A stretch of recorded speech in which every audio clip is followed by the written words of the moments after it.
दोस्तों नमस्कार, बहुत स्वागत आपका चौकस भारत में। मैं आपका दोस्त ब्रजेंद्र। छात्र नेता दिलीप आज फिर जो है वो मीडिया के सामने हैं और मीडिया के सामने एक आगाज कर रहे हैं, एक ऐलान कर रहे हैं कि अगर TRE1 TRE2 के तहत यानी उसके तरह जो है अगर BPSC TRE3 का रिजल्ट आता है या काउंसलिंग में गड़बड़ी होती है तो इस बार कहीं ना कहीं ये मसला फंस सकता है।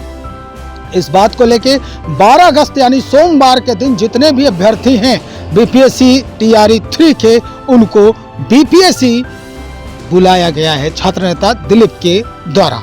क्या कुछ बात है, वो खुद दिलीप से ही सुनिए क्या कह रहे हैं। नमस्कार दोस्तों, मैं दिलीप कुमार। दोस्तों, BPSC TRE3 में 1 कैंडिडेट 1 रिजल्ट लागू होना चाहिए और BPSC TRE1 TRE2 में जो गलतियां की गई उन गलतियों को TRE3 में नहीं दोहराया जाना चाहिए। जिस तरह BPSC TRE1 और TRE2 में मल्टीपल रिजल्ट दिया गया जिसके वजह से हजारों सीटें खाली रह गई और दूसरी तरफ रिजल्ट के बाद काउंसलिंग कराया गया और उसमें भी सीट से कम अभ्यर्थियों को बुलाया गया जिसके वजह से भी हजारों सीटें खाली रह गई। कहीं भी जब काउंसलिंग होता है रिजल्ट से पहले तो आप सीट से ज्यादा अभ्यर्थियों को देखिएगा कि बुलाया जाता है ताकि काउंसलिंग में जिनके पास डॉक्यूमेंट्स की कमी हो या फर्जी डॉक्यूमेंट्स हो तो वैसे लोग जब बाहर होंगे तो उनके वजह से सीटें खाली ना रह जाए।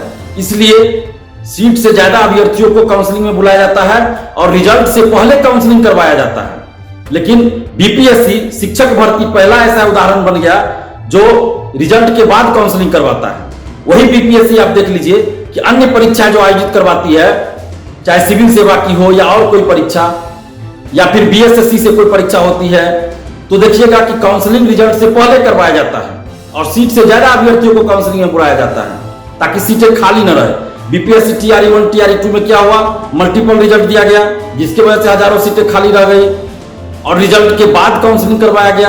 काउंसलिंग में भी हजारों लोग बाहर हुए जिनके पास विज्ञापन की शर्तों के अनुसार डॉक्यूमेंट्स नहीं था या फर्जी डॉक्यूमेंट्स था, तो वैसे लोग काउंसलिंग में भी बाहर हुए और काउंसलिंग में सीट से कम लोगों को बुलाया गया था, रिजल्ट के बाद काउंसलिंग हुआ था, तो जिसके वजह से हजारों सीटें खाली रह गई। और शिक्षक बनने के बाद भी अब देखिए कि हजारों शिक्षक बाहर हो रहे हैं, अभी भी प्रक्रिया चल रही है। जिनके पास विज्ञापन की शर्तों के अनुसार डॉक्यूमेंट्स नहीं है या फिर फर्जी डॉक्यूमेंट्स है, वैसे हजारों लोग अभी भी बाहर हो रहे हैं। मल्टीपल रिजल्ट की वजह से और काउंसलिंग रिजल्ट के बाद जो करवाया गया और काउंसलिंग में सीट से कम अभ्यर्थियों को बुलाया गया, इसके वजह से हजारों सीटें TRE1 TRE2 में खाली रह गई।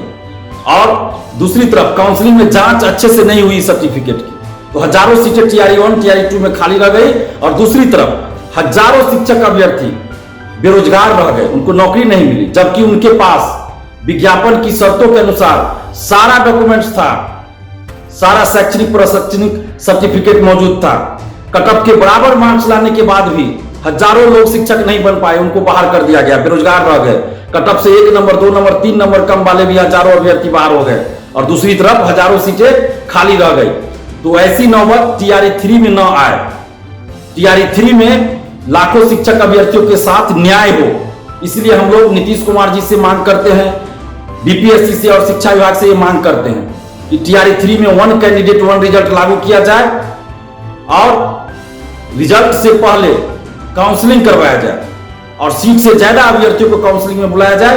काउंसलिंग में डॉक्यूमेंट्स की जांच अच्छे से की जाए ताकि किसी भी तरह से फर्जीवाड़ा ना हो, फर्जी डॉक्यूमेंट्स पे कोई बहाल ना हो। और इसी मांग को लेकर, इन्हीं 2 मांग को लेकर 12 अगस्त को सुबह 11 बजे BPSC ऑफिस गेट के बाहर आंदोलन रखा गया है। तो आप जितने भी शिक्षक अभ्यर्थी हैं, आप सभी से हम अपील करें कि आप अपने हक और अधिकार के लिए आप 12 अगस्त सोमवार को सुबह 11:30 बजे BPSC ऑफिस आइए और वहां हम लोग शांतिपूर्वक अपनी बातों को रखेंगे।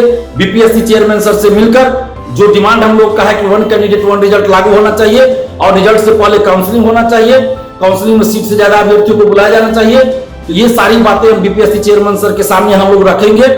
और आप जितने शिक्षक अभ्यर्थी है, आप घर मत बैठे रहिए, लॉज में हॉस्टल में बैठे मत रहिए, नहीं तो फिर TRE1 TRE2 की तरह TRE3 में भी मल्टीपल रिजल्ट दे दिया जाएगा और काउंसलिंग रिजल्ट के बाद कराया जाएगा, हजारों सीटें खाली रह जाएगी और आप लोग कटअप के बराबर मार्क्स लाके भी बाहर हो जाइएगा, नौकरी नहीं मिल पाएगी। तो अगर आप चाहते हैं कि आपको नौकरी मिले, आपके साथ न्याय हो, तो आप 12 अगस्त सोमवार को सुबह 11:30 बजे BPSC ऑफिस जरूर पहुंचिए। 11:30 का मतलब 11:30 बजे ही है।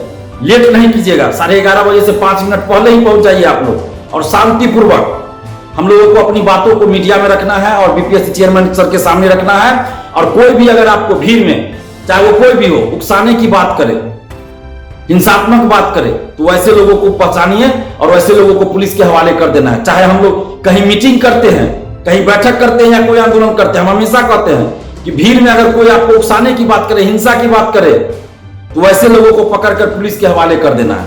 क्योंकि हम लोग बुद्धिजीवी हैं, पढ़े लिखे लोग हैं, तो इसलिए हम लोग आंदोलन करते हैं तो शांतिपूर्वक आंदोलन करते हैं, किसी तरह का तोड़फोड़ नहीं करते, कोई हिंसा की बात भी नहीं करते, हिंसा करना तो दूर, हिंसा की बात भी नहीं करते। और हमारे आंदोलन में कोई अगर आके किसी तरह इधर उधर की बात करे, हिंसा की बात करे, तो ऐसे लोगों को पकड़ के पुलिस के हवाले कर देना।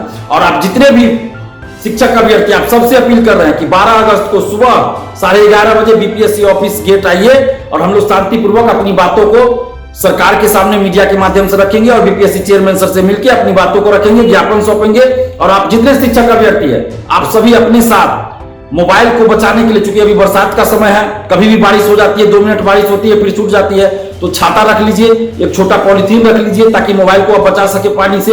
और अपने साथ एक तिरंगा झंडा जरूर लाइएगा। आप सभी शिक्षक अभ्यर्थियों से अपील कर रहे हैं कि अपने साथ आप लोग एक तिरंगा झंडा जरूर लेकर आइएगा और घर मत बैठे रहिएगा। अपने हक अधिकार के लिए 12 अगस्त को सुबह 11 बजे बीपीएससी ऑफिस जरूर आइए। धन्यवाद, जय हिंद। तो सुन लिया आपने कि छात्र नेता दिलीप ने क्या आगाज किया है, क्या आह्वान कर रहे हैं और क्या कुछ कमियां रह गई है उसकी चर्चा कर रहे हैं। एक सवाल खड़ा हो जाता है यहाँ पर, सवाल ये कि अगर छात्र नेता दिलीप इतनी बातें कहते हैं, इतनी कमियां निकालते हैं बिहार लोक सेवा आयोग के ऊपर, सेवा आयोग के अंदर, तो क्या वहां जो बैठे आईएएस अधिकारी हैं या बिहार प्रशासनिक सेवा के अधिकारी हैं, उनको ज्ञान की कमी है? क्यों नहीं ये बात पहले सोचते हैं, जो दिलीप के आगाह करने के बाद, दिलीप के आगाज करने के बाद उनके कान में, उनके जहन में ये बात आती है कि नहीं, ऐसे नहीं, ऐसे ही रिजल्ट होना चाहिए। आखिर वो अधिकारी जो हैं वो करते क्या है? सवाल आयोग पर खड़ा होता है। अगर दिलीप की बात सही है, छात्र नेता दिलीप अगर सही में वो सही रास्ता दिखा रहे हैं और इस पर बाद में मान भी जाती है, अगर ये मान भी जाता है अगर आयोग, तो आखिर ये अधिकारी करते क्या है? सवाल यही खड़ा होता है। चलिए देखते हैं, 12 अगस्त को आगाज किया है छात्र नेता दिलीप ने बीपीएससी पहुंचने के लिए, वहां क्या कुछ बातचीत होती है हम आपको सीधा बिहार लोक सेवा आयोग से ही दिखाएंगे, वहीं से प्रसारित करेंगे। बने रहिए हमारे साथ, बहुत शुक्रिया आपका।